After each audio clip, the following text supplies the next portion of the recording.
Hey everyone! I'm going to do a video today, the first part of my new series of making your own homemade raw cat food. I've done a couple videos previously, but this time I'm going to section it off and try to make them shorter and easier for everybody to watch and understand all the different parts. So really there's only 3 parts in making your own raw cat food. You have your raw meat source, you have your supplements, your powder that includes your vitamins and minerals and amino acids and such, and then you have your greens, which is what I'm going to show you today. So I was out of Stubbins greens and about to make a batch last night, and I was like, okay, this would be a perfect opportunity to do a video. So yeah, let's put you back down, buddy. So, and I'm really excited because more and more people all the time are coming to me every day asking how to make raw cat food, and there's a lot of misinformation out there, and there's really just too little information on how to properly feed your cat raw food. So I'm happy that there's a lot of interest in it now, and I'm hoping to do these video series to be able to help steer everybody in the direction of what it is you really need to do, because you have to be very careful. Well, I'm a big advocate of raw food because it's the best diet for your cat, but if you don't do it correctly, just this week alone I had 2 or 3 people coming to me and they had diets that they were feeding their cat raw meat and it just wasn't complete, and that can be extremely dangerous to your cat. And that's why I think there's such a big controversy right now between raw feeding advocates and a lot of professionals like veterinarians that are very against it. Because I can see why, because a lot of people are misinformed and they're feeding their cats incomplete raw diets, and actually I would rather see you feed the lowest quality fancy feast dry food than feed an incomplete raw food diet, because you can seriously harm your cat that way. So we've got to know how to do it correctly, and we've got to put the right information out there. So this is one of my recipes. This is another thing. I'm going to do a bunch of series on the green stuff, because there are a lot of fruits and vegetables that your cat can eat, and I can't really, I guess I could, but if I give you like a whole long list of what you can use, it's going to be kind of overwhelming. So I'll just do a series on, as I make them, the different things I use. So first step is you're going to have 4 cups of your green stuff. I call it greens, but you know, it's different sources of vegetables, so it's not all green. In this one, I have spinach, romaine lettuce, some red cabbage, some fresh parsley, and a little bit of carrots. And make note of the fact that it's kind of just a sprinkle of carrots like you would see in your salad. Carrots do have a lot of sugar, so we don't want a lot of that for your cat.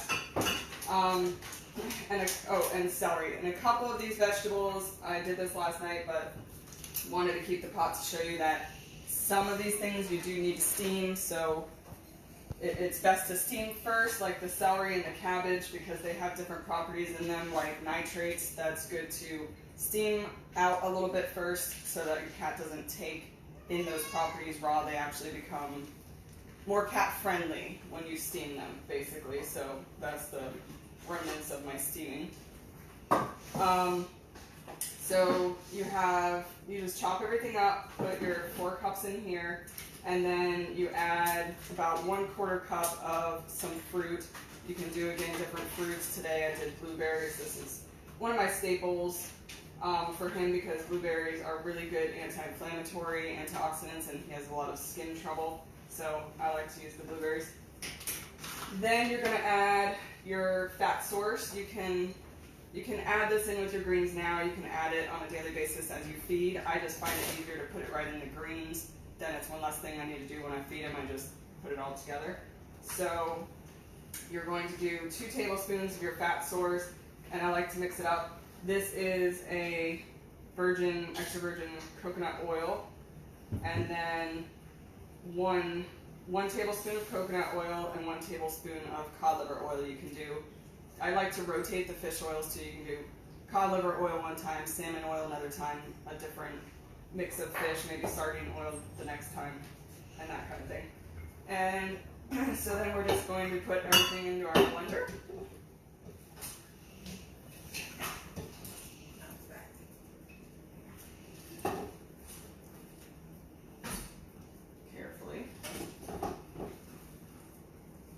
those time-lapse things right now. So I could do this in like 2 seconds. You guys know just watch me.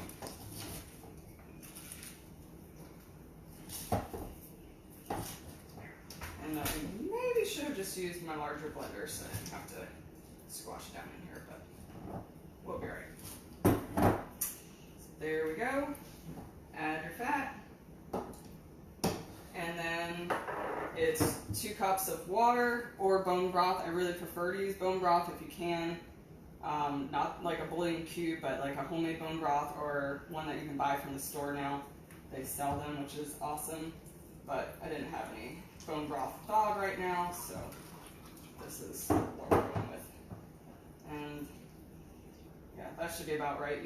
You want to fill like almost to the top of where your vegetables are.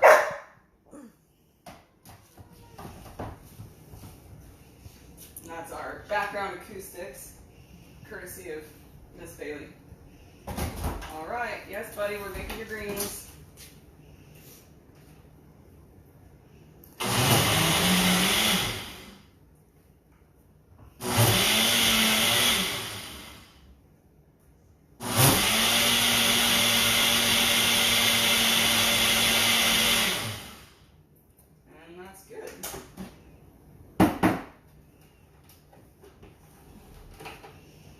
Now that we have it all blended, all we need to do is put it into these ice cube trays, and then you'll freeze these. Once they're frozen, put them in a freezer safe Ziploc bag and save them for when you prepare your meat.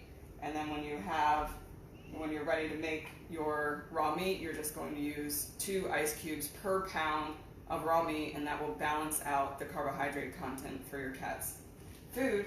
So I'll do that in my next video when I get to that part, but this is it. Then you just fill up your ice cube trays. You know, I'll come back and make them even here in a second, but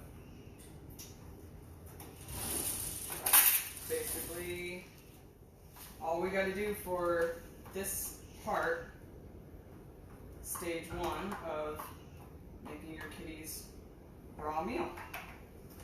All right, golden. Thank you.